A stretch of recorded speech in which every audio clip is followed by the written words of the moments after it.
দশম শ্রেণীর ছাত্রীরা, আশা করি তোমরা ভালো আছো। আজকে তোমাদের যে বিষয়টি নিয়ে আমি আলোচনা করব সেটি হলো বংশগতির দ্বিসংকর জনন। আগের ক্লাসে তোমাদের আমি বংশগতির এক সংকর জনন সম্পর্কে বলেছিলাম, আজকে দ্বিসংকর জনন সম্পর্কে বলবো। আচ্ছা, দ্বিসংকর জননটি কি? দুজোড়া বিপরীতধর্মী চারিত্রিক বৈশিষ্ট্যযুক্ত একই প্রজাতিভুক্ত দুটো জীবের মধ্যে সংকরায়ন ঘটানোকেই দ্বিসংকর জনন বা ডাইহাইব্রিড ক্রস বলে। এক সংকর জননের ক্ষেত্রে মেন্ডেল যে কোনো একজোড়া বৈশিষ্ট্যকে নির্ধারণ করেছিলেন বা একজোড়া বৈশিষ্ট্যকে ধরে দুটো উদ্ভিদ হোক বা দুটো প্রাণীর মধ্যে সংকরায়ন ঘটিয়েছিলেন। এক্ষেত্রে দ্বিসংকর জননের ঘটনায় দুজোড়া বিপরীতধর্মী চারিত্রিক বৈশিষ্ট্যকে ধরে একই প্রজাতিভুক্ত অর্থাৎ একই প্রজাতির মধ্যে দুটো উদ্ভিদ বা দুটো প্রাণীর মধ্যে যখন নিষেক ঘটানো হবে, তার থেকে অপত্য সৃষ্টি করা হবে, তখন তাকে দ্বিসংকর জনন বলবো। ঠিক আছে? তো মেন্ডেল যে দ্বিসংকর জননটি করেছিলেন তার জন্যে তিনি যে দুজোড়া বিপরীতধর্মী চারিত্রিক বৈশিষ্ট্যকে কনসিডার করেছিলেন বা ধরেছিলেন, সেটি হলো হলুদ ও গোলাকার বীজযুক্ত মটর গাছ ও সবুজ ও কুঞ্চিত বীজযুক্ত মটর গাছ।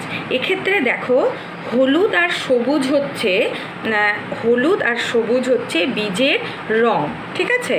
আর গোলাকার আর কুঞ্চিত হচ্ছে বীজের আকৃতি বা আকার।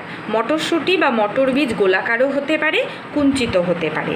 আচ্ছা, এই চারটা বৈশিষ্ট্যর মধ্যে হলুদ অর্থাৎ ইয়েলো হচ্ছে প্রকট বৈশিষ্ট্য, গোলাকার বা রাউন্ড এটি হচ্ছে প্রকট বৈশিষ্ট্য, আর প্রচ্ছন্ন বৈশিষ্ট্য হচ্ছে সবুজ আর কুঞ্চিত। ঠিক আছে? তাহলে এক্ষেত্রে দেখো, যে দুজোড়া বৈশিষ্ট্যকে মেন্ডেল ধরেছিলেন তার মধ্যে কে রয়েছে? একটা হচ্ছে বীজের রং যেটা হলুদ আর সবুজ, আর বীজের আকৃতি বা আকার যেটা গোলাকার আর কুঞ্চিত। ঠিক আছে? এবার এর যদি হলুদ আর গোলাকারের জিনোটাইপ আমি ধরি, তাহলে দেখো, যেহেতু এটা প্রকট বৈশিষ্ট্য, আমরা জানি প্রকট বৈশিষ্ট্যকে সবসময় ইংরাজির ক্যাপিটাল লেটার দিয়ে প্রকাশ করতে হয়। হলুদকে যেহেতু ইয়েলো বলা হয়, তো ইয়েলোর ক্যাপিটাল লেটার WY দিয়ে ডিনোট করা হবে, বোঝানো হবে। আর গোলাকার রাউন্ড, তাই ক্যাপিটাল R দিয়ে গোলাকারকে বোঝানো হচ্ছে। আর আমরা জানি যে প্রচ্ছন্ন বৈশিষ্ট্য সবসময় প্রকট বৈশিষ্ট্যের স্মল লেটার দিয়ে প্রকাশ করা হয়। তো ক্যাপিটাল Y এর স্মল লেটার স্মল y আর ক্যাপিটাল R এর স্মল r দিয়ে এই প্রচ্ছন্ন বৈশিষ্ট্য অর্থাৎ সবুজ আর কুঞ্চিতকে প্রকাশ করা হয়েছে। তো এখানে এই দুটো গাছকে মেন্ডেল ধরেছিলেন তার দ্বিসংকর জনন পরীক্ষার জন্যে। তিনি কিভাবে পরীক্ষা পদ্ধতি করেছিলেন? আচ্ছা, সেক্ষেত্রে তার পরীক্ষার পদ্ধতিটা যদি আমি আলোচনা করি, তো প্রথমে তিনি দুটো গাছকে নির্ধারণ করেছিলেন, একটা হলুদ গোলাকার, একটা হচ্ছে সবুজ কুঞ্চিত। তো প্রথম যখন তিনি সংকরায়ন ঘটিয়েছিলেন, তখন F1 জনুতে অর্থাৎ প্রথম অপত্য জনুতে কিন্তু তিনি সব গাছই কী পেয়েছিলেন? হলুদ আর গোলাকার। কেন? তার কারণ হচ্ছে F1 জনুতে, মনে রাখবে, সবসময় প্রকট বৈশিষ্ট্যটি প্রকাশ পায়। তো যেহেতু প্রকট বৈশিষ্ট্য এখানে হলুদ আর গোলাকার, তাই F1 জনুতে অর্থাৎ প্রথম অপত্য জনুতে সব গাছই কিন্তু হলুদ গোলাকার হয়েছিল। এরপর F1 জনুর প্রাপ্ত গাছগুলোর মধ্যে যখন স্বপরাগযোগ ঘটালেন, স্বপরাগযোগ অর্থাৎ হচ্ছে ওই গাছেরই ফুলের মধ্যে পুংরেণু আর স্ত্রীরেণুর মিলন ঘটানো, অর্থাৎ একই গাছের মধ্যে নিষেক হবে। তো এবার এই স্বপরাগযোগ ঘটানোর পরে দেখা যাচ্ছে F2 জনুতে যে গাছগুলো জন্মালো, তার মধ্যে 9 ভাগ হচ্ছে হলুদ গোলাকার, 3 ভাগ হলুদ কুঞ্চিত, আর 3 ভাগ সবুজ গোলাকার বীজযুক্ত, আর 1 ভাগ হচ্ছে সবুজ কুঞ্চিত। এটা ছিল মেন্ডেলের পরীক্ষা পদ্ধতি।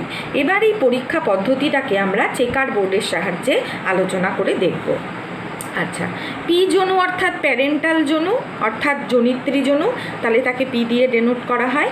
আচ্ছা, তাহলে প্যারেন্টাল জনুর মধ্যে হলুদ আর গোলাকার বীজযুক্ত গাছ অর্থাৎ ক্যাপিটাল Y আর কে সাথে ইতর পরাগযোগ ঘটানো হবে সবুজ ও কুঞ্চিত বীজযুক্ত স্মল y স্মল r উদ্ভিদের মধ্যে।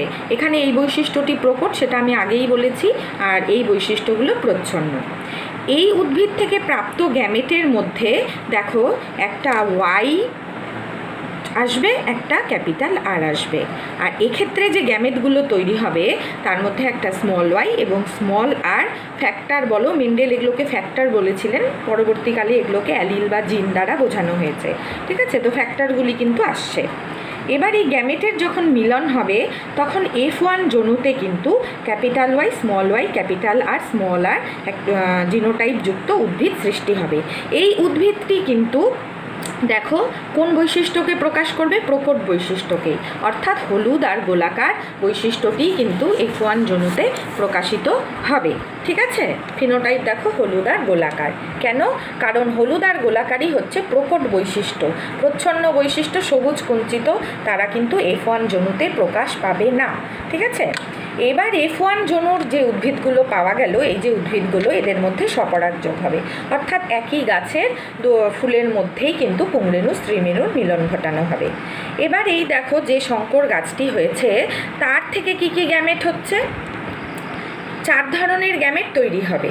কি কি? 4টি কম্বিনেশন বা সমন্বয়ের যে গ্যামেট সেগুলো কি হবে?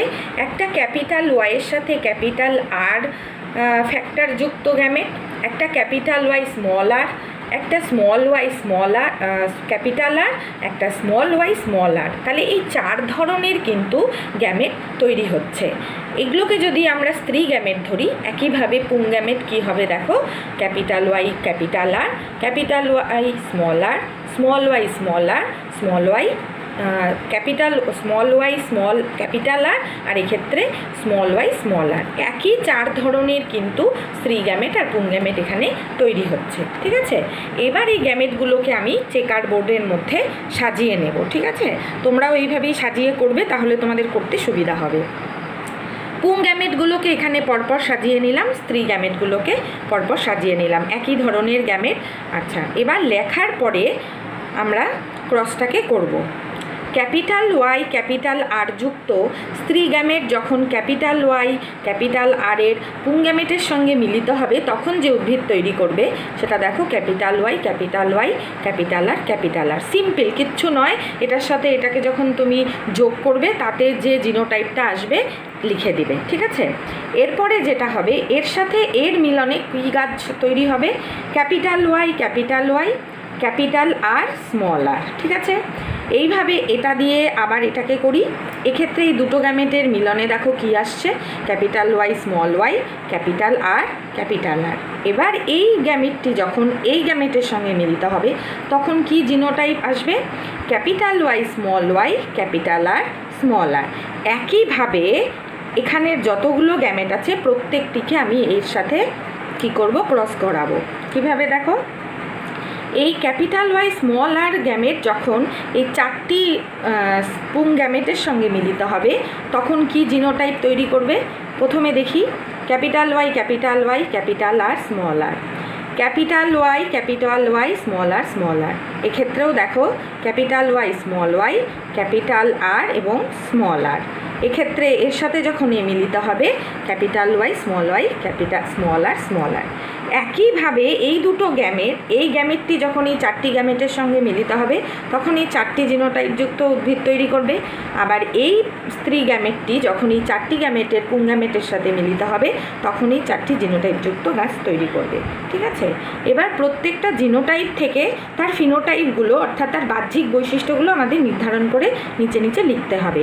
এখানে যেহেতু দেখো হলুদ আর গোল দুটোই প্রকট বৈশিষ্ট্য রয়েছে, তো হলুদ আর গোলই আমরা লিখব। বাইরে থেকে এই বৈশিষ্ট্যই দেখা যাচ্ছে। এক্ষেত্রেও হলুদ আর গোল।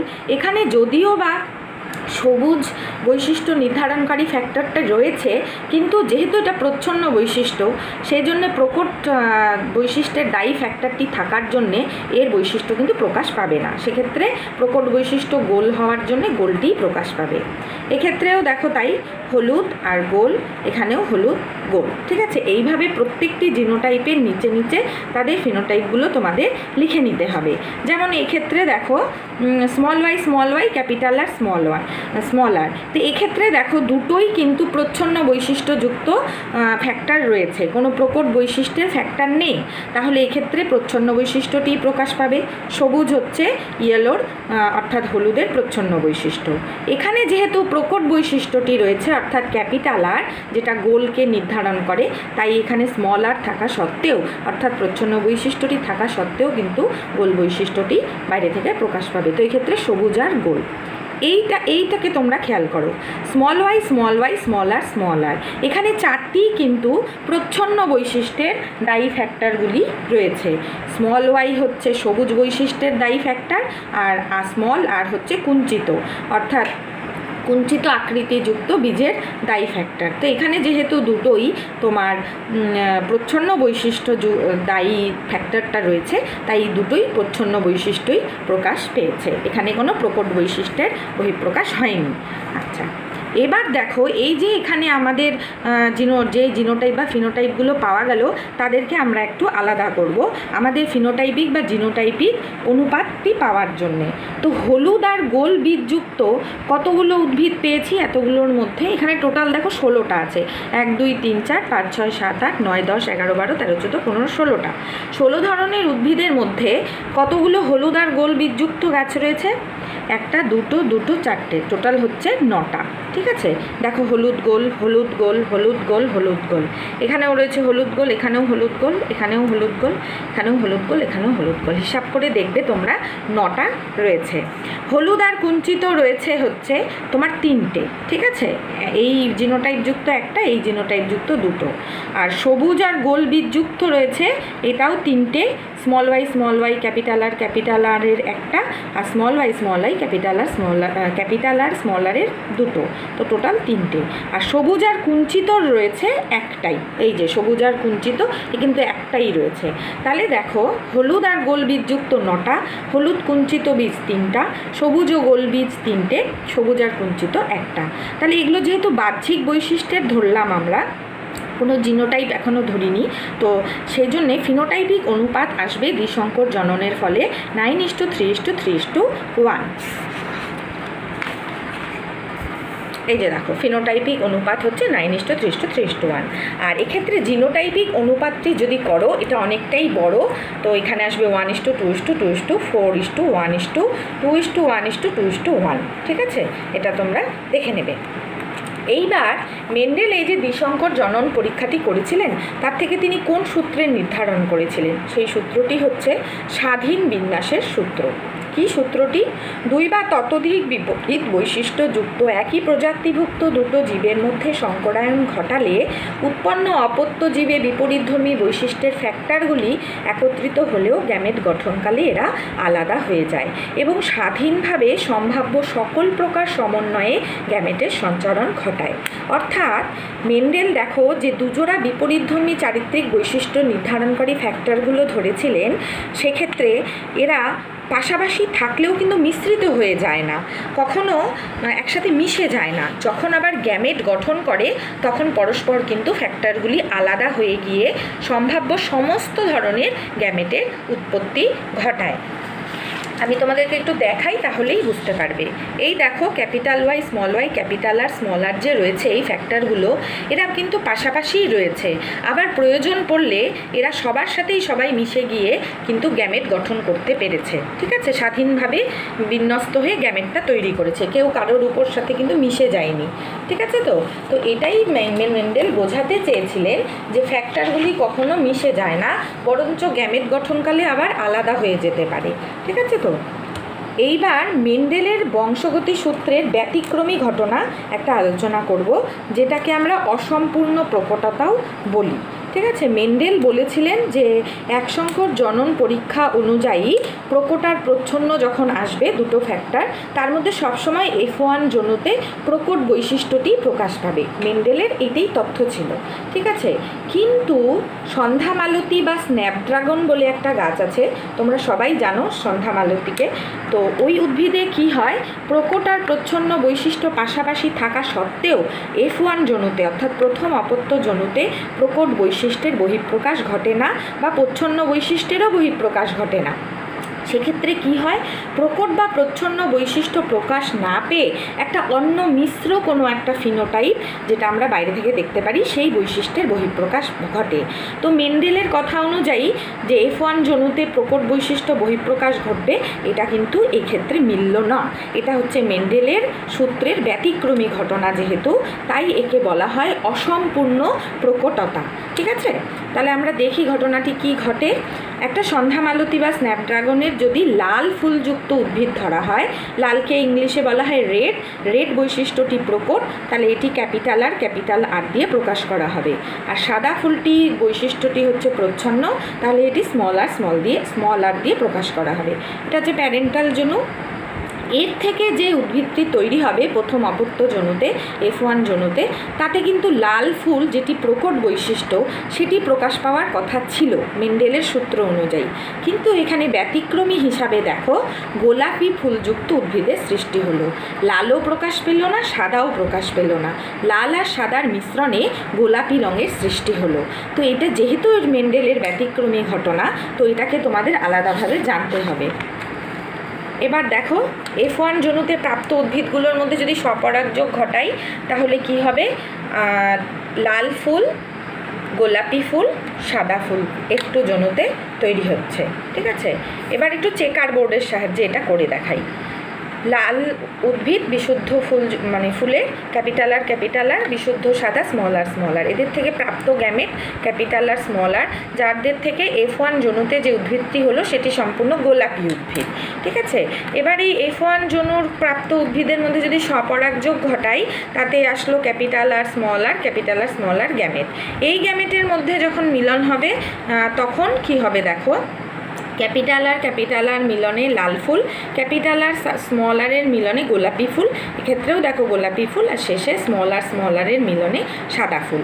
তো আমরা জানি যে ক্যাপিটাল আর স্মল আর থাকলে, প্রকট প্রচ্ছন্ন বৈশিষ্ট্য পাশাপাশি থাকলে প্রকট বৈশিষ্ট্যটি প্রকাশ পাওয়ার কথা, এখানে লাল বৈশিষ্ট্যটি প্রকাশ পাওয়ার কথা ছিল কিন্তু প্রকাশ পেল না, এক্ষেত্রে কিন্তু গোলাপি বৈশিষ্ট্যযুক্ত উদ্ভিদ সৃষ্টি হলো। তাহলে এখানে ফিনোটাইপিক আর জিনোটাইপিক অনুপাতটা দেখি। ফিনোটাইপিক অনুপাত লাল ফুল একটা, গোলাপি ফুল দুটো, আর সাদা ফুল একটা, 1:2:1। আর জিনোটাইপিক অনুপাতটা কি দেখো, লাল ফুল ক্যাপিটাল আর হচ্ছে একটা, গোলাপি ফুল ক্যাপিটাল আর স্মল আর দুটো, আর স্মল আর হচ্ছে একটা। তাহলে জিনোটাইপিক অনুপাতও কিন্তু 1:2:1। এটাও একটা প্রশ্ন আসে যে কোন এক সংকর জননে ফিনোটাইপিক আর জিনোটাইপিক অনুপাত একই হয়, অর্থাৎ 1:2:1ই হয়। এখানে দেখো মেন্ডেলের সূত্রের ব্যতিক্রমী ঘটনা হিসাবে এখানে কিন্তু ফিনোটাইপিক আর জিনোটাইপিক অনুপাতটি একই হচ্ছে, 1:2:1। ঠিক আছে, আচ্ছা, এবার দুটো জিনিস খুব ছোট্টভাবে জানবো, একটা হচ্ছে টেস্ট ক্রস আর একটা হচ্ছে ব্যাক ক্রস। টেস্ট ক্রস কী জিনিস, কোনো একটা জীবের কোনো জিনোটাইপ জানার জন্যে আমরা যখন ওই জীবের সঙ্গে সেই বৈশিষ্ট্যেরই বিশুদ্ধ হোমোজাইগাস প্রচ্ছন্ন জীবের সংকরায়ন ঘটাই, তাকে আমরা টেস্ট ক্রস বলি। ব্যাপারটা একটু ক্রসের মাধ্যমে দেখাই, তাহলে বুঝতে পারবে। এই দেখো বিশুদ্ধ লম্বা উদ্ভিদ আর বিশুদ্ধ খর্ব উদ্ভিদ, F1 যৌনুতে আসলো ক্যাপিটালটি স্মলটি সংকর লম্বা। এবার টেস্ট ক্রস মানেটা কি, এরম একটা সংকর লম্বা বা যে কোনো একটা উদ্ভিদকে সাথে বা যে কোনো জীবের সাথে তার বিশুদ্ধ প্রচ্ছন্ন জীবযুক্ত বৈশিষ্ট্যযুক্ত হোমোজাইগাস মানে বিশুদ্ধ। এখানে প্রচ্ছন্ন বৈশিষ্ট্য মানে বেটে বৈশিষ্ট্যটি হচ্ছে প্রচ্ছন্ন, তাহলে তার হোমোজাইগাস অবস্থা মানে স্মলটি। তাহলে এই জীবটির সঙ্গে যখন আমি এরকম একটা প্রচ্ছন্ন বৈশিষ্ট্যযুক্ত হোমোজাইগাস জীবের ক্রস ঘটাবো, তখন যেটি পাওয়া যাবে সেই ক্রসটিকে আমরা বলবো টেস্ট ক্রস। এখানে দেখো দুটো গ্যামেট হলো, এখান থেকে এক ধরনেরই গ্যামেট হলো, এদের মিলনে দু ধরনের জীব তৈরি হচ্ছে, একটা সংকর লম্বা আর বিশুদ্ধ খর্ব। তাদের মধ্যে অনুপাত হচ্ছে 1:1। আর আরেকটি বিষয় সম্পর্কে জানবো, সেটি হচ্ছে ব্যাক ক্রস। যখন অপত্য যৌনুর জীবের সঙ্গে পূর্ববর্তী জনিত্রীর যে কোনো জীবের সংকরায়ন ঘটানো হচ্ছে, অর্থাৎ কোনো জীবের সঙ্গে তার পূর্ববর্তী যে পিতামাতা অর্থাৎ প্যারেন্টাল যৌনু সেই যৌনুর যে কোনো বাবা মার সঙ্গে যে কোনো বৈশিষ্ট্যযুক্ত জীবেরই যদি সংকরায়ন ঘটাই, তাকেই আমরা ব্যাক ক্রস বলবো। যেমন এখানে বিশুদ্ধ লম্বা আর বিশুদ্ধ বেটের মধ্যে ক্রস করে F1 যৌনুতে এই উদ্ভিদটি আসলো সংকর লম্বা, তাহলে ব্যাক ক্রসকে কোনটা বলবো, এর সাথে যদি আমি এর ক্রস করি করি, এই শঙ্কর লম্বার সাথে যদি তার প্যারেন্টাল জনুর অর্থাৎ পি জনুর এই উদ্ভিদের ক্রস করি সেটাও ব্যাক ক্রস। এই উদ্ভিদের সঙ্গে যদি এই প্যারেন্টাল জনুর এই বিশুদ্ধ বেটের মধ্যে ক্রস করি সেটাও কিন্তু ব্যাক ক্রস। ঠিক আছে, ব্যাক ক্রস মানে হচ্ছে F1 জনুতে প্রাপ্ত যে কোনো জীবের সঙ্গে তার প্যারেন্টাল জনুর অর্থাৎ পি জনুর জনিত্রী জনুর যে কোনো জীবের মধ্যে সংকরায়নকেই আমরা ব্যাক ক্রস বলবো। টেস্ট ক্রস আর ব্যাক ক্রস কেন জানার দরকার ছিল? কারণ কোনো জীবের জিনোটাইপ বার করার জন্যে এই ব্যাক ক্রস টেস্ট ক্রস কিন্তু খুবই হেল্পফুল, অর্থাৎ আমাদের সাহায্য করে। তো তোমাদের আজকে এইটুকুই পড়ালাম, তোমরা বাড়িতে পড়বে। যদি কোনো বিষয় সম্পর্কে বুঝতে অসুবিধা হয় অবশ্যই আমার সাথে যোগাযোগ করো।